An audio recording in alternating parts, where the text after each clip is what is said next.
Friend आज के दीदी भाई दुपुरेर मेनू जोड़ा इलिश रुई माछ और होच्छे काँचकला भाजा। आगे देखाई चलो ये देखो काँचकला भेजे रेखेছি ये देखो এটা হয়ে গেছে দেখিয়েছি ভালো করে। আর এই যে রুই মাছের ঝাল করেছি এই দেখো রুই মাছের ঝাল করেছি আর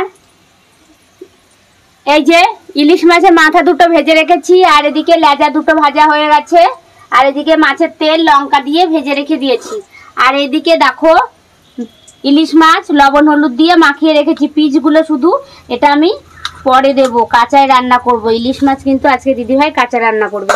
তো ইলিশ মাছ রান্না করব এই দেখো উনুনে এই যে আলু ভাজা হয়ে গেছে আলুগুলো পিস পিস করে ইলিশ মাছের জন্য আলুটা ভেজে মানে কমপ্লিট হয়ে গেল আলুটা ভাজা। এবার এই দেখো গাঠি কচু। তো আজকে দিদি ভাই রুই মাছ ভুলে যাচ্ছি মানে আজকে দু রকম মাছ তো ওর জন্য আমি আজকে মাথাটা আমার গুলিয়ে যাচ্ছে।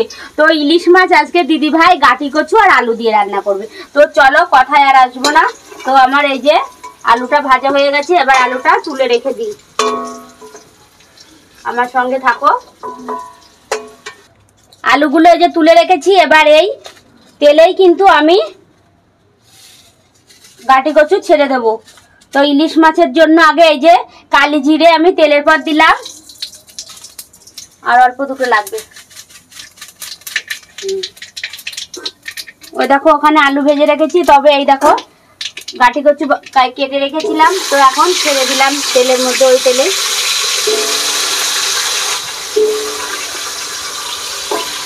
আজকে কিন্তু একটু অন্যভাবে রান্না করবে রুই মাছটা দিদি ভাই কাঁচায় রান্না করবে গাঠি কচু দিয়ে। তো ফ্রেন্ড ভুল হয়ে গেছে দিদি ভাইয়ের ওটা কিন্তু রুই মাছ না ইলিশ মাছ হবে গাঠি কচু দিয়ে ইলিশ মাছ রান্না করছে।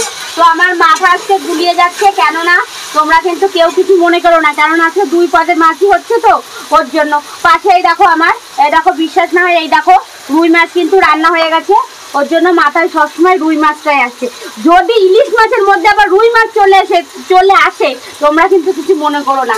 তো চলো আগে ইলিশ মাছের জন্য এই যে গাঠি কচুটা আগে আমি ভালো করে ভেজে নেব তেলের পর কিন্তু আমি কালি জিরে তেলের পর দিয়েছি। তো আমার ভালো লাল করে গাঠি কচুগুলো কিন্তু ভাজা হয়ে গেছে এবার আলুগুলো আমি ছেড়ে দেবো।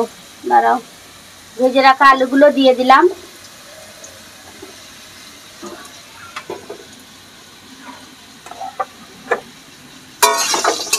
একটু হালকা করে নেড়ে নিই।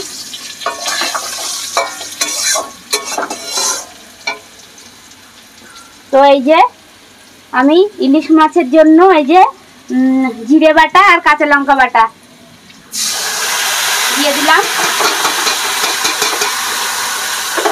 হালকা একটু গরম জল দিয়ে দেবো পাশে উনুনের থেকে। তার মশলাটা ভাজা হোক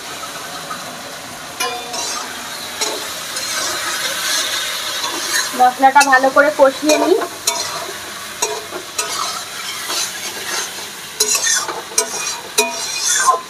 আমি কিন্তু ইলিশ মাছে কালি জিরে তেলের পর দিয়েছি গাঠি কচু আর আলুটা ভালো করে কষিয়ে নিই। দিদিভাইয়ের সঙ্গে থাকো। তো এই দেখো কষানো হয়ে গেছে প্রায় আর একটু হবে তারপরে আমি জল ঢেলে দেবো। তো এই দেখো আমার কষানো হয়ে গেছে আমি কিন্তু জিরে আর লঙ্কা বাটা দিয়েছি ইলিশ মাছে গাঠি কচু দিয়ে আর তেলের পর কালি জিরে তেলের পর দিয়েছি। তো এই যে পাঁচ মিনিট জল ছিল গরম হয়ে গেছে এখন এই জলটা ঢেলে দেবো কষানো হয়ে গেছে। তো জলটা একটু ফুটুক দিদিভাইয়ের সাথে থাকো তারপরে মাছগুলো দিয়ে দেবো পরে। একটু হালকা করে হলুদ দিয়ে দিলাম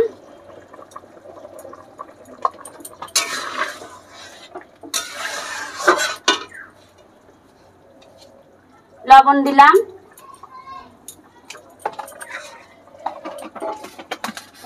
তো ঝোলটা একটু ফুটতে লাগুক তারপরে আমি মাছ দেব। তো এই যে ঝোলটা ফুটে এসেছে মাছটা একটু ফুটবে কাঁচা দেবো যেহেতু ওর জন্য আগে দিয়ে দিলাম মাছগুলো।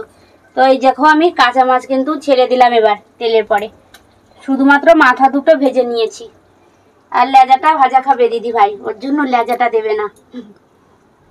এই যে মাথা ছেড়ে দিলাম এবার ভেজে রাখা, আর সঙ্গে কাঁচা লঙ্কা চেরা, যে যেমন খাবে। হালকা কটা বেটে দিয়েছি আর চিড়ে দিলাম। তো একটু ঝোলটা ফুটে উঠুক, তারপরে আবার দাঁড়াও একটু হাতটা ধুয়ে নি।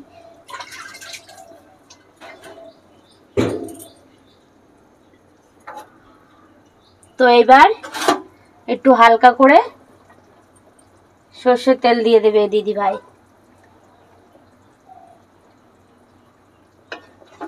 তো এবার কাঁচা মাছ দিয়েছি যেহেতু, এবার মাছটা ভালো করে ফুটবে।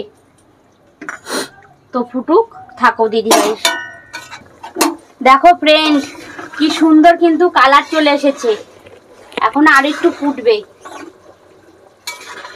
দেখো কালারটা, শুধু দেখো, দারুণ কালার এসেছে। আমি কিন্তু কাঁচা লঙ্কা বেটে দিয়েছি কটা, চিড়ে দিয়েছি। তো ফ্রেন্ড এই দেখো ঝোল কিন্তু হয়ে গেছে। আমি কিন্তু একদম হালকা করে মশলা দিইনি, মশলা শুধুমাত্র জিরে আর অল্প একটু লঙ্কা বাটা দিয়েছি, হালকা একটু।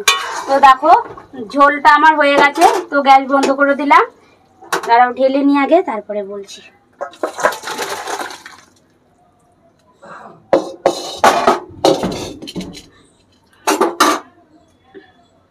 তো তোমরা কে কে এইভাবে দিদিভাইয়ের মতন এইভাবে রান্না করে খাও, তো অবশ্যই কিন্তু দিদিভাইকে কমেন্ট করে জানিও। আর দিদিভাইয়ের পাশে থেকো, তোমাদের সাপোর্ট ছাড়া কিন্তু দিদিভাই এগোতে পারবে না। তো আমার ইলিশ মাছের ঝোলটা কেমন হয়েছে অবশ্যই কমেন্ট করে জানিও। টাটা।